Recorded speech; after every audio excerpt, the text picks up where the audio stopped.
Bharatiya Janata party सरकार के खिलाफ युवाओं के आंदोलन की यह एक निर्णायक तस्वीर बन गई है, जहां राहुल गांधी की नाक से खून निकल रहा है। जैसा कि आप जानते हैं दोस्तों, कल रात पुलिस ने उन्हें हिरासत में ले लिया था क्योंकि वो प्रधानमंत्री नरेंद्र मोदी के घर के सामने धरने पर बैठ गए थे। उनकी मांग थी धर्मेंद्र प्रधान को तुरंत हटाया जाए और सरकार इस मुद्दे पर संसद में बहस करवाए। सरकार बहस के लिए तो तैयार हो गई थी, मगर धर्मेंद्र प्रधान को हटाने को राजी कतई नहीं है। नतीजा, पुलिस राहुल गांधी को घसीट कर ले गई और हिरासत में ले लिया और फिर देर रात उन्हें रिहा भी कर दिया गया। कई तस्वीरें सामने उभर कर आ रही है दोस्तों, जिसकी गूंज अब राष्ट्रीय स्तर पर हो रही है। राहुल गांधी के नाक से जिस तरह से खून रिस रहा है, यह सबसे निर्णायक मौका, यह वो लम्हा था जब पुलिस उन्हें घसीट कर ले जा रही थी। सबसे पहले दोस्तों मैं आपको एक वीडियो दिखाना चाहता हूं जो आपके स्क्रीन पर है, फुल स्क्रीन पर देखिए। यहां पर आप देख सकते हैं राहुल गांधी खड़े हुए हैं। वीडियो पीछे से लिया गया है और उनके एक पांव में जूता नहीं है, क्योंकि जब पुलिस उन्हें घसीट कर ले जा रही थी तब उनका एक जूता निकल गया था। मगर कांग्रेस और उनके तमाम नेता इस वीडियो को पेश कर रहे हैं और इसे एक प्रतीक के तौर पर, एक सिंबल के तौर पर पेश कर रहे हैं। जिस तरह का प्रदर्शन युवा जो है वो कर रहा है सरकार के खिलाफ, और राहुल गांधी उनका साथ देने के लिए जिस तरह से मैदान में उतरे हैं। कल जबरदस्त ड्रामा हुआ दोस्तों। जंतर मंतर में भी लगातार भीड़ बढ़ रही है। लोगों को लग रहा है कि पुलिस ने जिस तरह का जुल्म किया था, बर्बरता की थी, युवा वहां नहीं पहुंचेंगे, मगर जंतर मंतर में भी भीड़ बढ़ रही है और उस भीड़ को लेकर भी मैं अपनी राय दूंगा। इंतजार कीजिएगा। इससे पहले कि मैं आपको बताऊं राहुल गांधी और उनके प्रदर्शन के दौरान वहां क्या क्या हुआ, सबसे पहले मैं आपको यह मंजर दिखाना चाहता हूं। पत्रकार हेमंत रजौरा ने यह वीडियो भेजा है और आप देखिएगा किस तरह से जंतर मंतर में भीड़ बढ़ रही है, और यह भीड़ 19 तारीख की रात से ज्यादा भीड़ है। यह बात हेमंत रजौरा बता रहे हैं, देखा जाए।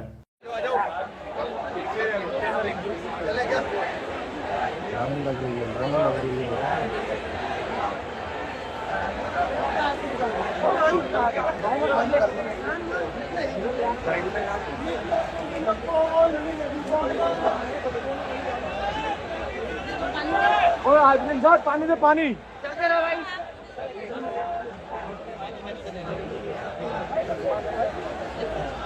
अंदर जाने वाली लाइन है।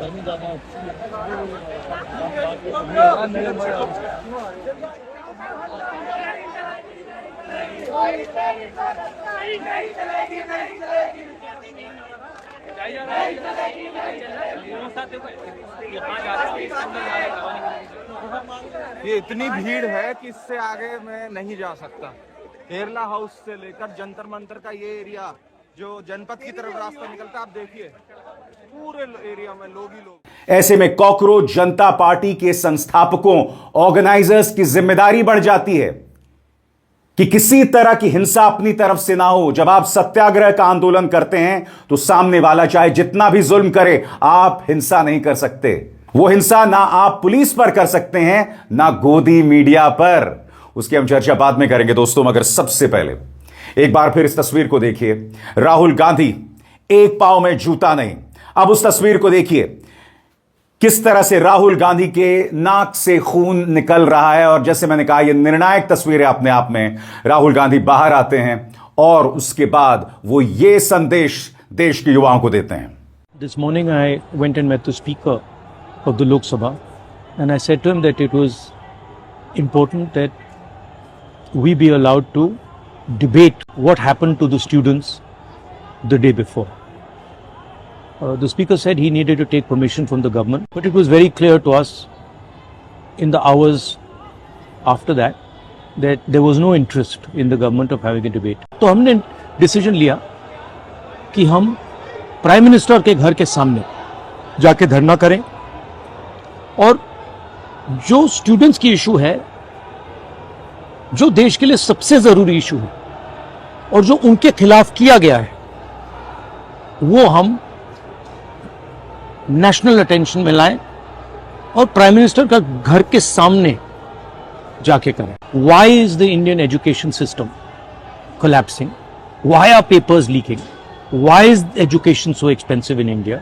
Why do families have to destroy themselves financially to educate their children? These are legitimate questions. And there's absolutely nothing wrong with asking these questions. Students की मांगे हैं, पहला धर्मेंद्र प्रधान और अमित शाह का रेजिग्नेशन, दूसरा कि स्टूडेंट्स को जिन्होंने मारा है, जिन्होंने ह्यूमिलिएट किया है, उन पर एक्शन लिया जाए और जो भी स्टूडेंट्स पर केसेस हैं उनको हटाया जाए। फाइनली पूरी ऑपोजिशन चाहती है कि ये जो इशू है, देश का सबसे बड़ा इशू है, इस पे कल लोकसभा में, राज्यसभा में डिबेट हो और हम अपनी बात रख सकें। मेरा मोदी जी से एक सजेशन है, एज एलओपी, कल जो हुआ, जो आपकी सरकार ने, आपके होम मिनिस्टर ने किया, उसके लिए आप देश के स्टूडेंट से माफी मांगिए और जल्दी से जल्दी एग्जामिनेशन सिस्टम और एजुकेशन सिस्टम्स पर रिफॉर्म शुरू कीजिए। आप सब ने हमारा समर्थन किया, सारे लोग जो स्टूडेंट्स की इशू के लिए लड़ रहे हैं, एक साथ लड़ रहे हैं, मैं आप सबका दिल से धन्यवाद करता हूं। मगर इससे पहले जबरदस्त ड्रामा हुआ दोस्तों। जैसे कि आप देख सकते हैं, राहुल गांधी को हिरासत में लिया गया और हिरासत में लिए जाने के बाद यह वो लम्हा था जब उन्हें रिहा किया गया। यह वो लम्हा था जब वो बाहर आ रहे थे और जनता का हुजूम, यानी कि कांग्रेसी समर्थकों का हुजूम वहां पर पहुंच गया था राहुल के पक्ष में। प्रियंका गांधी वाड्रा को भी हिरासत में लिया गया था। उनकी वो तस्वीर वायरल हो रही है जहां उन्हें हिरासत में रखा गया है और वो लगातार चिल्ला रही थी, मोदी कायर है। सुनिए प्रियंका किस तरह से चिल्ला रही थी।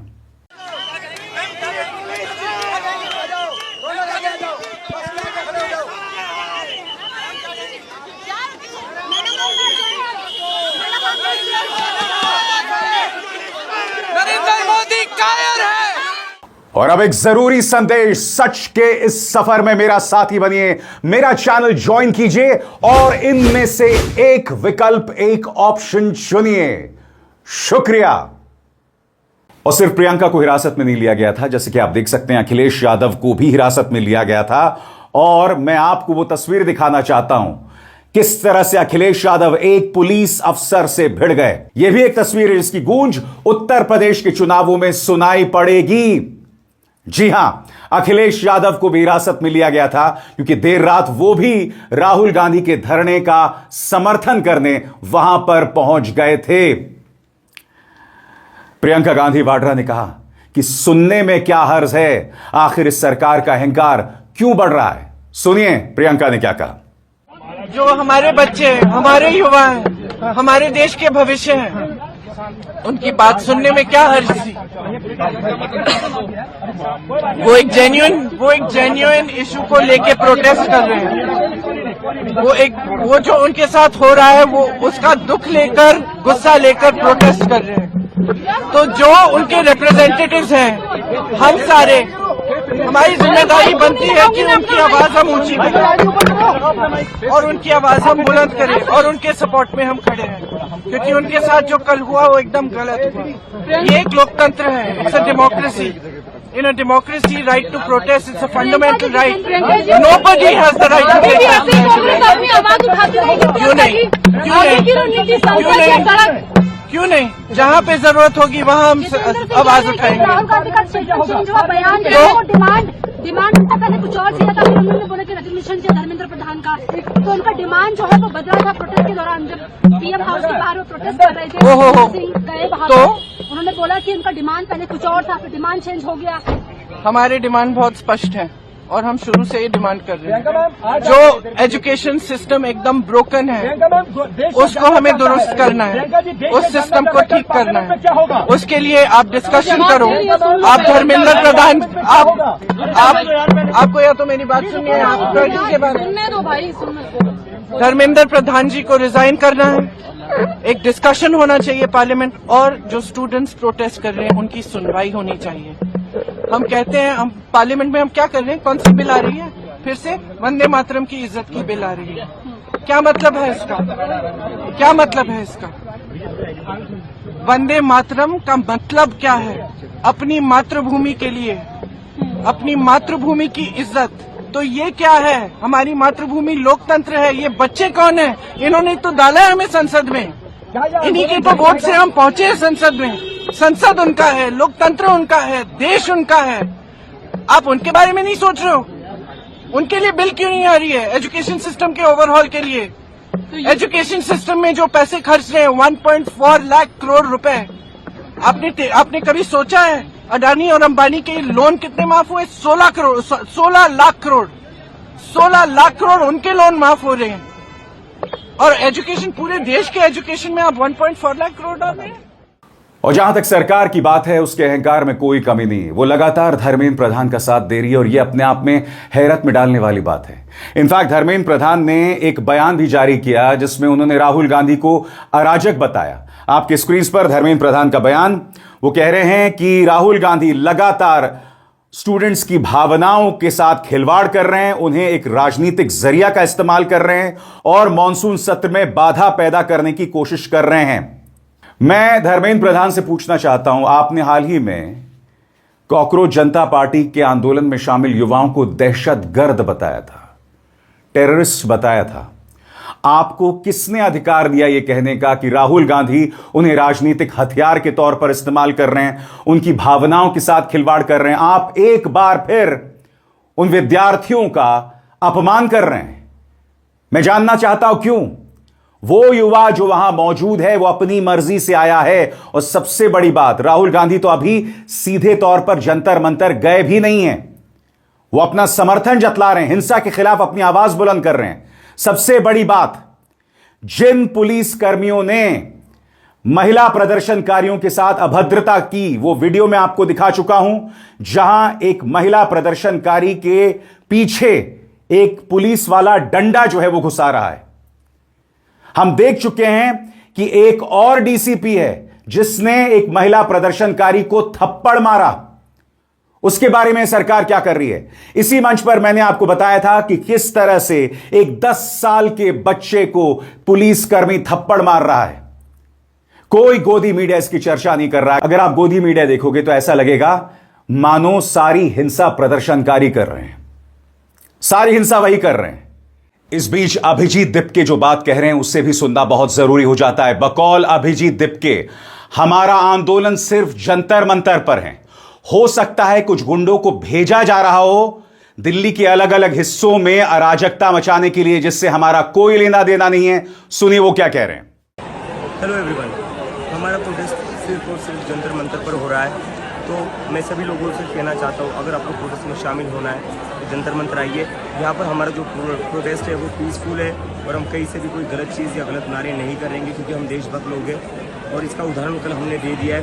कल हमने लाठियाँ खा ली, सर फुड़वा लिया हमारे सपोर्टर्स ने, लेकिन कहीं से भी अपने तरफ से कोई गलत हरकत नहीं करी है। और जो लोग ऐसी हरकत करेंगे वो कभी भी कॉकरोच जनता पार्टी के सपोर्टर्स नहीं हो सकते।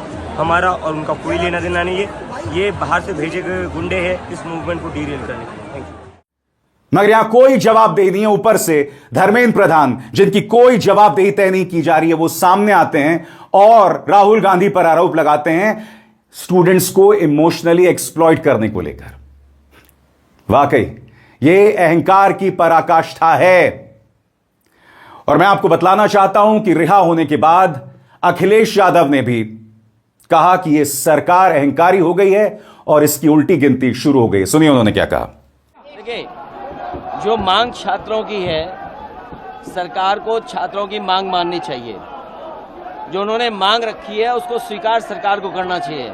और सरकार ने जो अन्याय किया है छात्रों के साथ, युवाओं के साथ, जिस तरीके से उनको पीटा गया, उनका सर फोड़ा गया, हड्डी तोड़ी गई, करंट लगाया गया, और जो कुछ सरकार कर सकती थी सरकार ने दमन करने की कोशिश की है।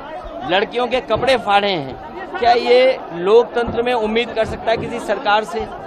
और जब शांतिपूर्ण आंदोलन और प्रदर्शन चल रहा उस समय, इसलिए हमारी मांग है कि सरकार जो छात्र हैं, युवा हैं, उनकी मांगों को मान लें। कल भी यही मुद्दा आप लोग उठाएंगे? सदन में यही मुद्दा उठाएंगे।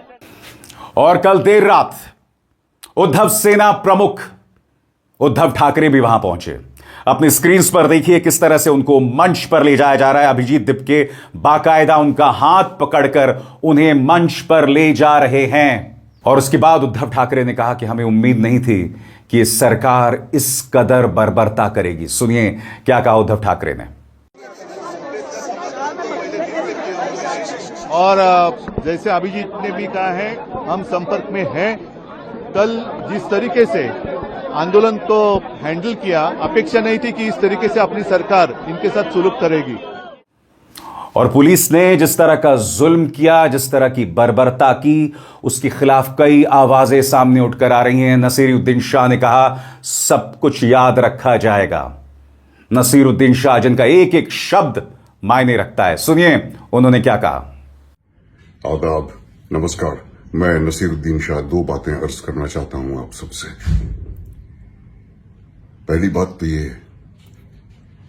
कि अगर एक जाहिल इस मुल्क की रहनुमाई करे तो उसका दिल यही चाहेगा कि पूरा मुल्क उसी की तरह जाहिल, ना समझ, ना काबिल और बेरहम बने।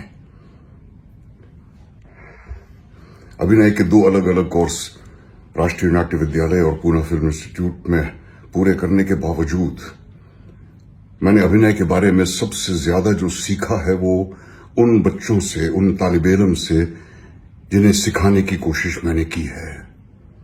मेरी पूरी हमदर्दी उनके साथ है।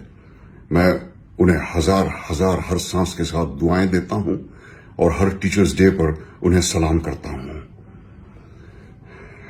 इस वक्त मेरा दिल भी भरा हुआ है और मैं गुस्से से खौल भी रहा हूं ये देखकर कि हमारे इन बच्चों के साथ किस तरह जुल्म का बर्ताव किया जा रहा है उन गुंडों के हाथों जो मुझे अमेरिका के आइस एजेंट्स की याद दिलाते हैं, मुंह पे नकाब लगाए हुए, हाथ में डंडा लिए हुए।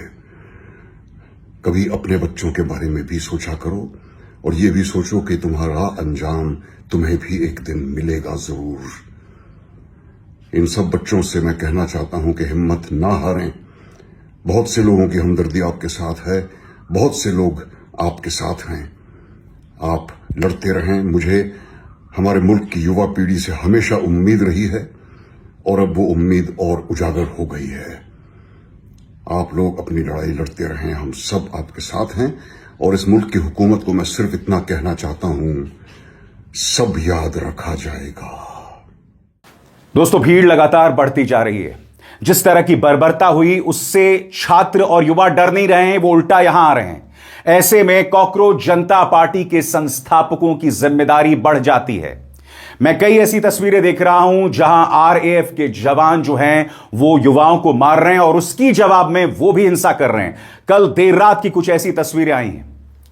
इसके अलावा हमने एक और वीडियो देखा था जिसमें टाइम्स नाउ के एक रिपोर्टर की शर्ट जो है वो उधड़ी हुई है। वो बुरी तरह से पानी से भीगे हुए हैं क्योंकि गोदी मीडिया के जो रिपोर्टर्स वहां पहुंच रहे हैं उन्हें गो बैक के नारे लगाए जा रहे हैं, हाय हाय गोदी मीडिया के नारे लगाए जा रहे हैं। मगर मुझे लगता है कि यह बात सिर्फ नारों तक सीमित होनी चाहिए। इनफैक्ट उन्हें रिपोर्टिंग करने दी जानी चाहिए। और मैं ऐसा क्यों कह रहा हूं? क्योंकि भारतीय जनता पार्टी, उनका प्रचार तंत्र मौके ढूंढ रहा है आपको बदनाम करने के लिए।